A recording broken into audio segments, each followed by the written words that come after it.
नवासाए रसूल की शहादत के बाद औलाद रसूल को कैद किया गया। नबी की बेटियों को बेपर्दा करके कूफे और शाम की तरफ ले जाया गया।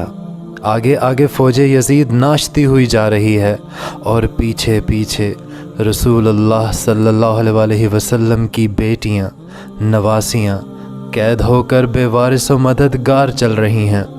फ़ौज यजीद के हाथ में तमाम शहीदों के काटे हुए सर थे और वहाँ बग़ैर सर के ज़मीन करबला पे लाशें बिखरी हुई थीं।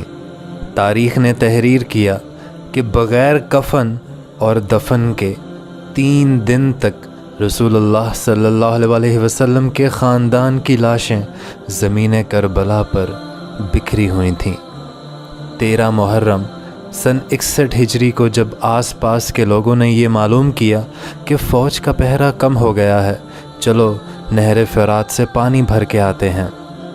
बनी असद की कुछ औरतें जब नहर फ़रात से पानी भरने लगीं तो देखा कि करबला की ज़मीन पे लाशें बिखरी हुई हैं, कहीं किसी का बाजू, कहीं किसी का जिस्म।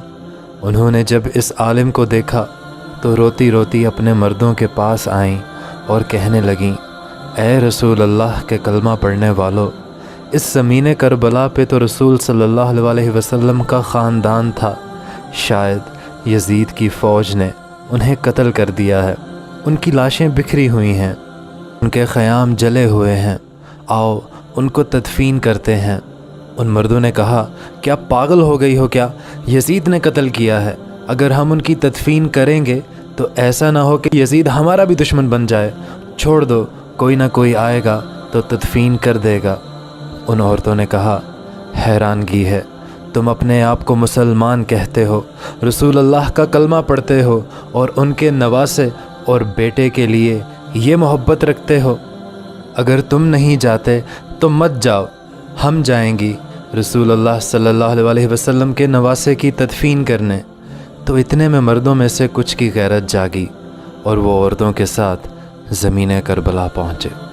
बस उनका ज़मीन करबला पहुँचना था और देखते हैं कि किसी के सर पर तन नहीं, किसी का बाजू नहीं, तो इनकी किस तरह तदफीन करें। तो उन्होंने सोचा कि एक बड़ा सा गड्ढा खोदते हैं और सब शहीदों को उसमें तदफीन कर देते हैं। वो गड्ढा खोद ही रहे थे कि इतनी देर में मौजज़ाना तौर से एक घोड़सवार आया। उन्होंने समझा शायद कोई सिपाही है। पूछने लगे, कौन हो तुम? वो घुड़सवार कहने लगा, मैं रसूल अल्लाह सल्लल्लाहु अलैहि वसल्लम के नवासे का बेटा अली ज़ैनुल आबिदीन हूँ।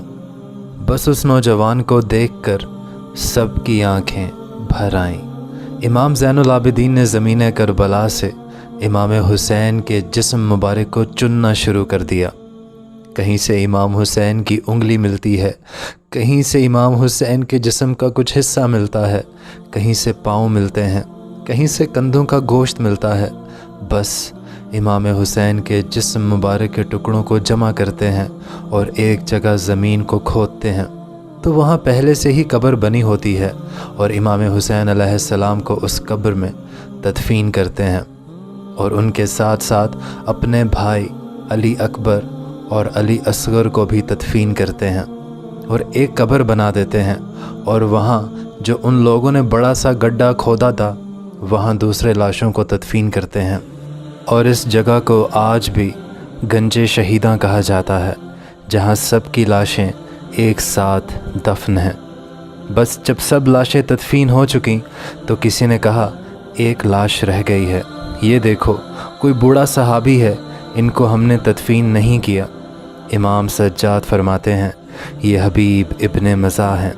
अल्लाह ये चाहता है कि इसकी लाश इसी जगह दफन हो जहाँ जब भी कोई इमाम हुसैन के पास आए तो इनको सलाम करके आए।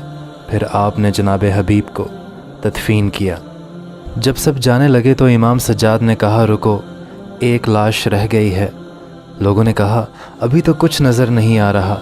इमाम सज्जाद ने फरमाया, आओ नहर फ़ुरात की तरफ। जैसे ही जाने लगे एक बाजू नज़र आया और थोड़ा आगे बढ़े तो दूसरा बाजू नज़र आया। बस थोड़ा आगे गए तो जनाब अब्बास अलमदार की लाश नज़र आई। جناب غازی عباس کو اسی جگہ تدفین کر دیا گیا جہاں وہ گھوڑے کی زین سے زمین پر آئے تھے۔ آج بھی قبر عباس اور قبر حسین ایک دوسرے کے آمنے سامنے ہیں۔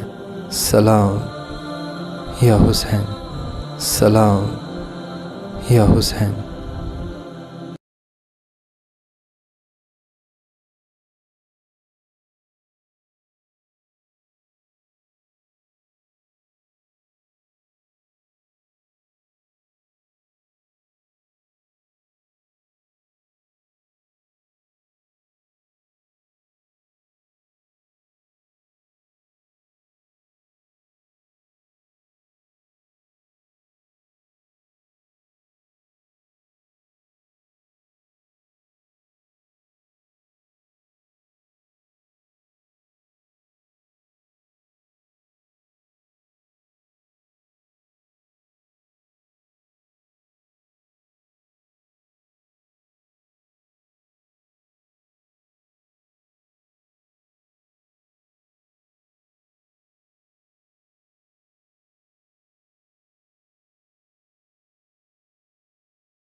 سلام یا حسین۔